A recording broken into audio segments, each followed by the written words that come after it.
Somebody is suffering from any illness or injury, God forbid, and they're bleeding. So first thing you have to do is stop the bleeding, obviously. You need to address the short term. But that's not enough. Symptoms have to be dealt with, but then you have to get to the root of the issue. And therein lies a major problem, because what is the root of the issue? What is it? Is it territorial?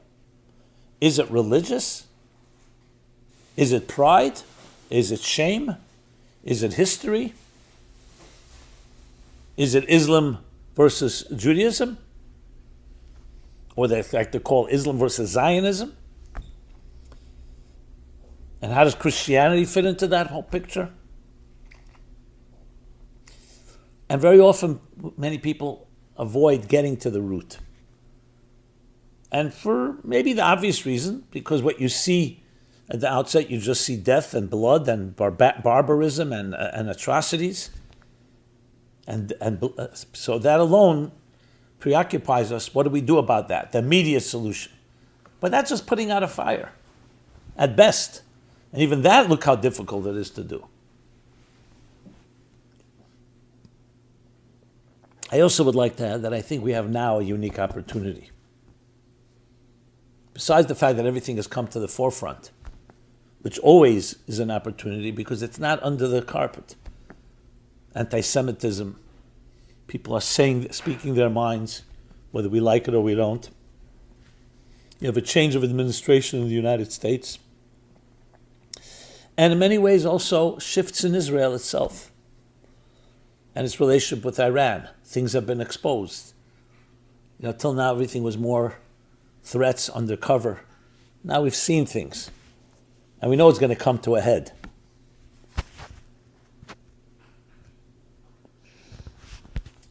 So just an introduction or two before I get into the actual proposal and understanding the core root of the issues. Even though you may not be able to address the root immediately, and you have to address the symptoms, because when there is an actual war and people are being hurt, obviously you need to address, as I said, you have to stop the bleeding. But you also want to diagnose this person so you can come up with a long-term plan and a sustainable and permanent solution. So let's get to the root for a moment. Actually, anyone reading the Bible sees the roots immediately. It's in these portions that we read in the Bible and the Torah these weeks. The story of Abraham and his wife Hagar, with which he gives birth to Yishmael, the progenitor and ancestor of the Arab and later the Muslim world. His wife Sarah, beloved wife Sarah, with whom he gives birth to Isaac, the progenitor and ancestor of the Jewish people. Isaac in turn gives birth to two children, twins, who are two nations within. Rebecca, their mother, is told, you have two nations within you struggling for dominance. One Esav, the progenitor and ancestor of what would become the Western Roman Christian world. And Jacob, the progenitor and ancestor of the Jewish people. And the battles are raging there already. In its infancy, in its root. And they are battles over ideology, over spirituality, over how to integrate higher values into a material world, which has always been the biggest challenge. We all have it within our hearts and souls. I have my need, my selfish needs for survival, for success, self-preservation, sometimes called survival of the fittest. And then there's other people's needs. How do we balance the two? Do we go to war? Do we create some laws of coexistence? And especially when you bring into the picture what Abraham introduced, especially to his family, that we answer to a higher calling. How do you balance the inherent tension between answering to a higher calling and your own needs, especially when there's a clash between the two? And even if you find a resolution, how do you balance it with other people's belief systems? How do we respect individuality? How do we disagree in a humane and civil way and not go to war? These are questions that were addressed by Abraham and by his children, and in most cases ended up in conflict with some forms of resolution. So to bring it back to our times, fast forward, just magnify, amplify those conflicts, and now you have 2.5 billion Christians, the grandchildren of Esau, 1.8 billion Muslims, grandchildren of Yishmael, and around 14.5 million Jews, grandchildren of Isaac and Jacob. Yes, it's taken on many shapes and forms to the point of a hatred that doesn't seem resolvable. But it's interesting, it is connected to religious faith. If you ask a Muslim, even one that will not call themselves a radical Muslim, they have a belief system that they have replaced the chosen people, the Jewish people and the Christians, and God has chosen them. Some want to live in peace with Jews, absolutely, but many say we have to dominate the world. When you read especially Muslim fundamentalist writings, Kitab and others, that's what they preach. And some call for jihad, a holy war. So the mere fact that there's an Israel, doesn't matter whether it's the size of New Jersey or the size of your block, and it's under the control, not of Muslims, is already a desecration.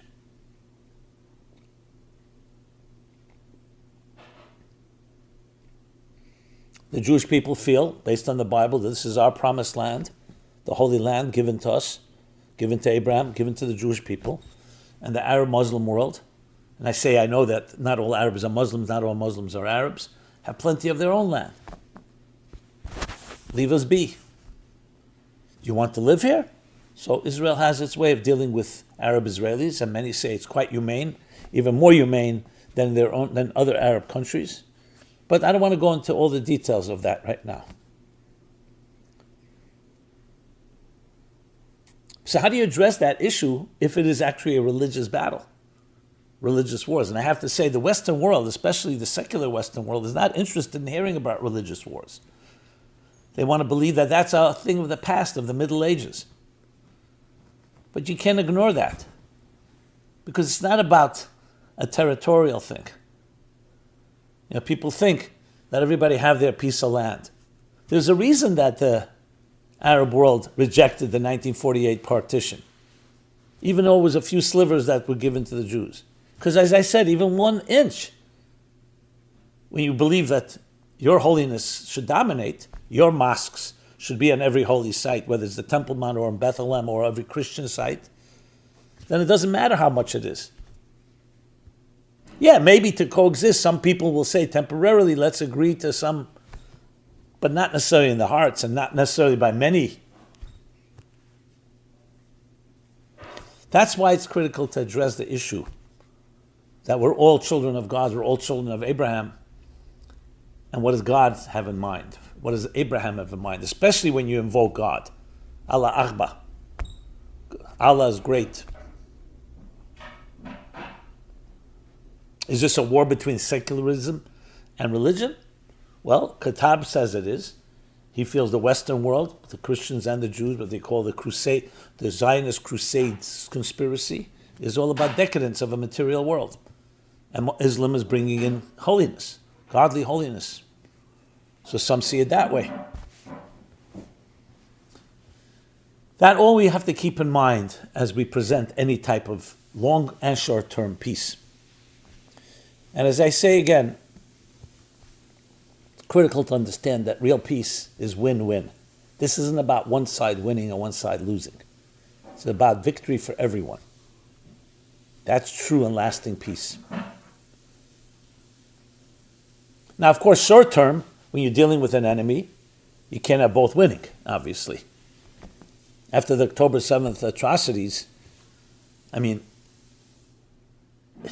have to destroy anyone that is ready to destroy you. That's called self-defense. But especially when you talk about the bigger picture, that's where you ultimately want a win-win situation. And like I said before, let's go back to the medical condition. There's two aspects. There's the short-term stop the bleeding, and then there's the intervention necessary to build something bigger. So here are the 4 steps, the peace plan, that take into account both short and long term. We'll begin with the short, stopping the bleeding. So the stopping the bleeding, if you're dealing with someone that is ready to stop the bleeding, then of course you work with them. But if they've demonstrated they're not ready, and furthermore, they're ready to actually draw blood. So in other words, you're dealing with an enemy that's ready to attack you and says, I'll attack you again. A lot like October 7th, or rockets being shot into Israel, whether it's coming from the Hezbollah, whether it's coming from Iran, wherever it may be. So you're dealing with not just a neutral situation, you're dealing with an active attack on you.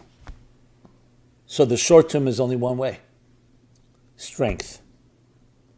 To protect yourself and to eliminate the infection that has entered the body, that is causing the bleeding and causing the injury. Now, you always give someone the option, say, you can, if you stop right now and you surrender, and you stop shooting at us and stop attacking, so then, in a way, the bleeding right that moment has stopped, not yesterday's bleeding or 2 days ago. But at least you have that, but you don't have that situation. They call for a ceasefire. No, a ceasefire means literally stopping the attack. Totally. What was called at the end of World War II unconditional surrender.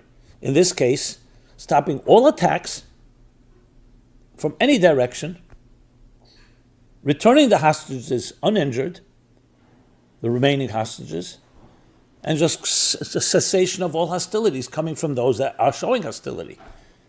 What do you think Israel will do then? Of course they'll put down their arms. They'll be wary. That's not a ruse and not some type of trick. But that's how you stop bleeding. If not, you declared war on me, someone would attack your home, they're breaking your windows, they're attacking your children, they're attacking your family, what do? There's only one way. It's not because we like it, it's the last resort. Not only do you want to defend yourself, you want to go on the offense to eliminate any further threats.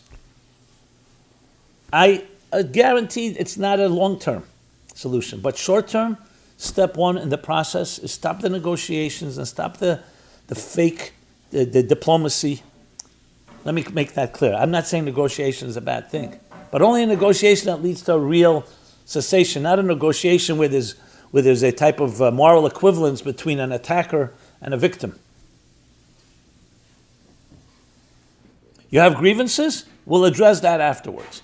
The first thing, stop the bleeding. And the bleeding is stopped very straightforward. Total ceasefire from one side that has shot the fire. The other side will stop when you stop. Return of the hostages. Surrender, exactly. Are there consequences of what they did? I don't even want to address that. In this step of the peace plan, step 1 is that type of approach. So either it's done willingly. It's like somebody doesn't want to go to the hospital, or somebody doesn't want to let their bleeding stop. You have to then force them.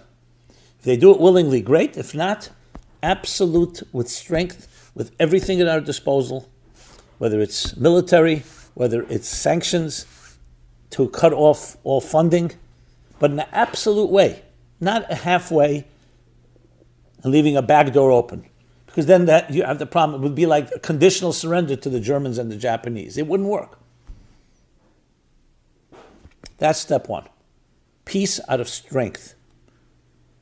However, as we understand, that strength maybe creates a deterrent. If it's done willingly, that would be better. But if it's not, then you could vanquish your enemy. You could destroy Hamas, you could destroy Hezbollah. Some say you can't, because they'll always be the enemy. But let's even assume that you could stop the violence by force, what Israel is trying to do. And if the sanctions are strong enough that Iran stops feeding it, at least for a while. But we all know that's not long-term. So we have 3 more steps that are necessary to be addressed. Let's address Iran.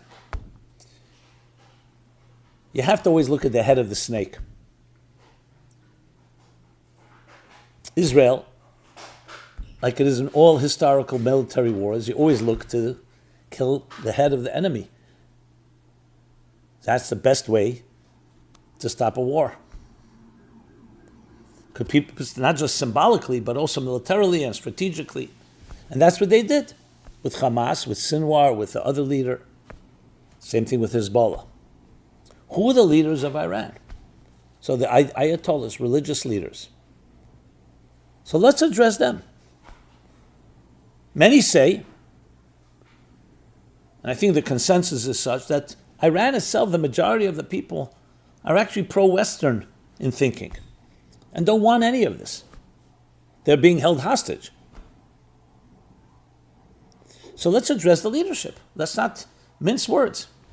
The leadership have to be given a total ultimatum. This is step 2. This is also part of what we'll call dealing with the symptoms. I'm working my way toward the bigger long-term solutions. And that is an ultimatum. You either stop all hostilities, stop funding, stop feeding, stop attacking, whether it's through proxies or whatever camouflage method, including the threats of nuclear, building up a nuclear arsenal, or we do it the tough way. We'll eliminate the leadership.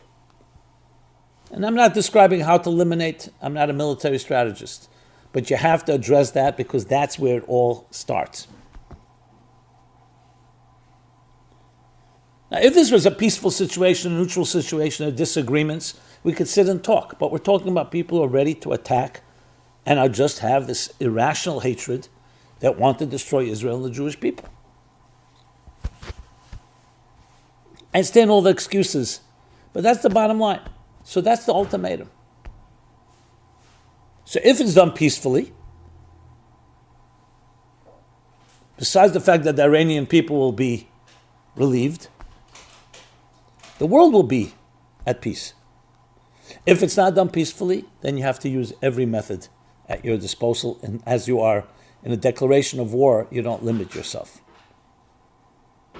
And you let them make that choice. It's your choice. Remember, when war is declared on you and you make believe that it's not been declared or it's only a half a war, that's the worst mistake you can make.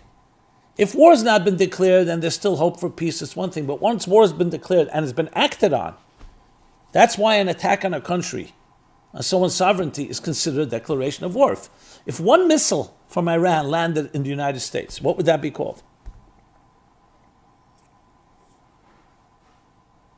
And especially if there's a threat from war, you have to eliminate it entirely. That's step number 2. The third step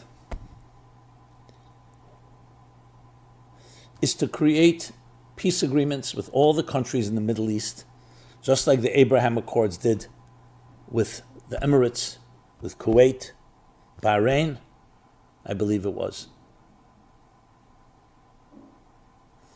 Create peace accords, cultural, economic, in every possible way. I understand it's complicated now because of the wars raging. It's not popular.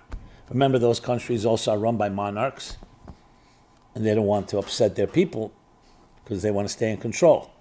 Their people, their sentiments are lean, or in most cases are with, unfortunately, either the perpetrators or their victims in Gaza or in Lebanon or wherever it may be. So I understand it's complicated, but that's where you want to work toward.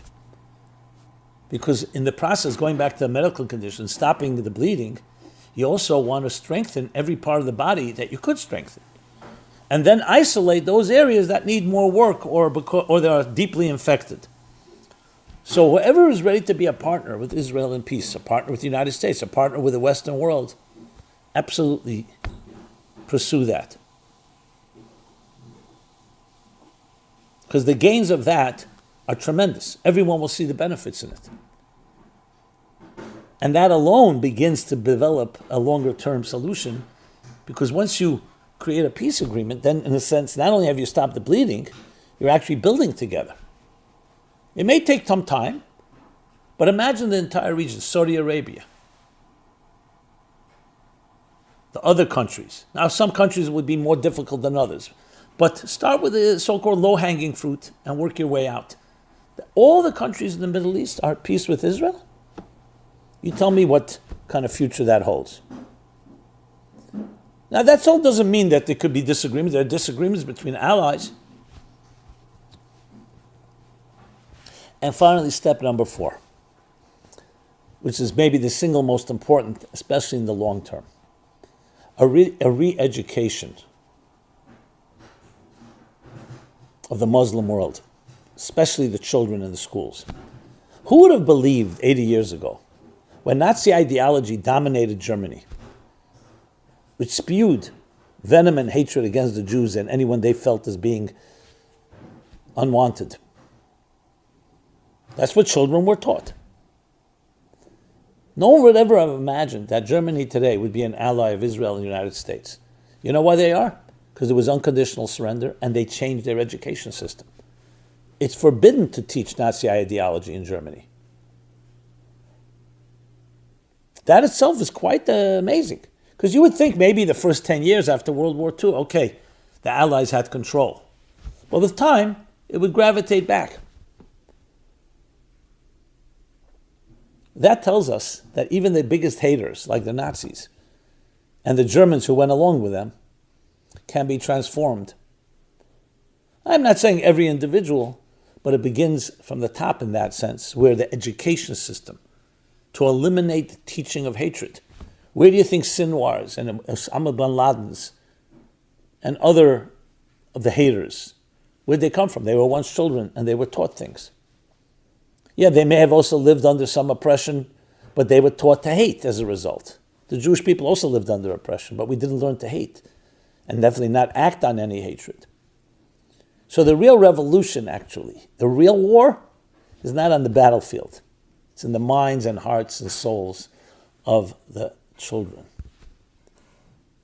Now, of course, this, steps on the lines where you say, how could you enter into and so-called intrude in another sovereign state's education system?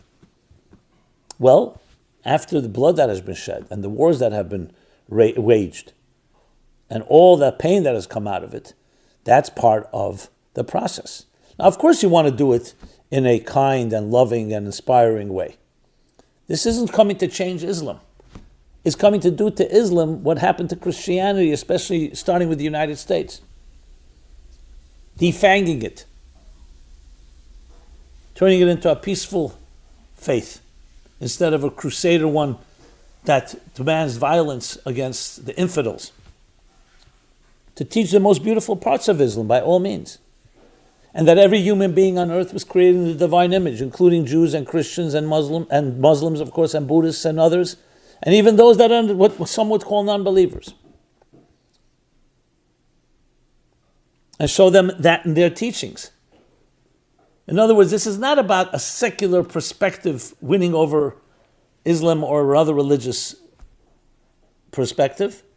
It's showing that true religion, true faith, go back to Abraham. What did Abraham teach? He actually prayed for infidels, for Sodom, the wicked city of Sodom. Teach what their own grandfather taught them.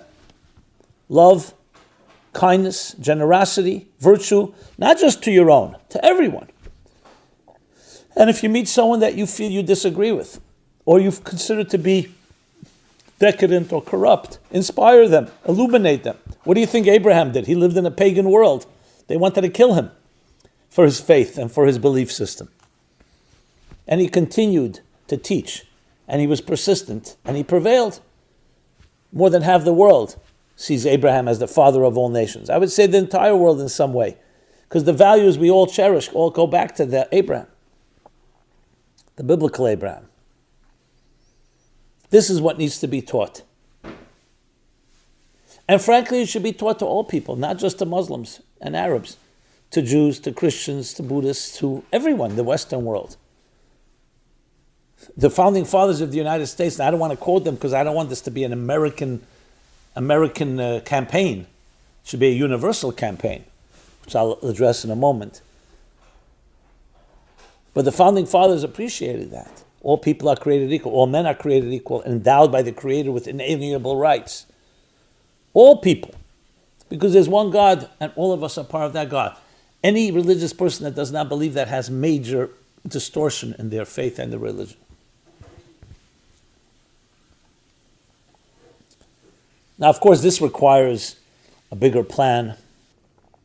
But I laid out 4 points in this 4-step peace plan that, if developed properly, you have the ingredients and a formula for true, lasting, and permanent peace.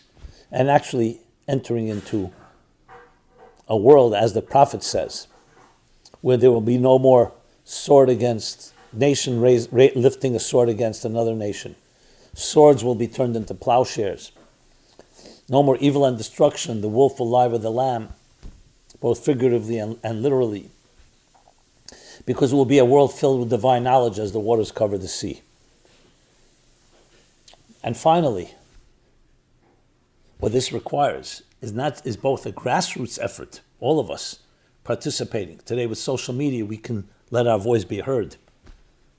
Imagine millions, billions of people declaring, this is what we want, pressuring, pushing. And yes, we need to inspire our leaders, or they need to inspire themselves. I hope they're listening to this, because they have a position, a unique position, because they have a prominent role, heads of state, leaders, to share a vision for the future. There's a vision here. It's not just about putting out the fires and stopping the bleeding. There's a vision where Islam rises to its highest point, as does Christianity, as does Judaism, as does all the faiths and all the schools of thought that are based on a higher moral system, and understand the importance of the diversity, but the harmony within diversity. Understand that violence and war and blood and hate does not fit into the equation. This could be taught, but it will require both an effort from below and an effort from above. I mean, the grassroots and leaders. But we can't always wait for the leaders, because they may have political concerns and they may have other stuff that is distracting them. So I laid it out here at the best of my ability. I hope this does generate and trigger conversation, discussion, even debate. If you have other ideas, better ideas, great. The point here is, let's get to a place that we all value, and it's win-win for all of us. I have no doubt that if each of us does our part, and collectively the synergy creates that ripple butterfly effect, we can change the world. I hope my suggestions are taken the way they were intended, from the heart, and I hope they have the intended impact. And may we merit, each of us, whatever background we come from, to witness in our time, in our lifetime, this total harmony of a diverse world with diverse beliefs and ideas. I said diverse, they don't have to be divisive. And as a synergy, each of us contributes to the cosmic symphony, the ultimate symphony of entering that age of true divine knowledge, not just the age of information, divine knowledge as the waters cover the sea. Complete, permanent, and total peace. Shalom. Thank you so much. Simon Jacobson here from meaningfullife.com. It's our website. Please subscribe to our offerings, to our YouTube channel. Please share this, what I would believe is a very powerful and relevant message. And love to hear your feedback, your thoughts, your comments, and your ideas. Thank you again. This program is brought to you by the Meaningful Life Center.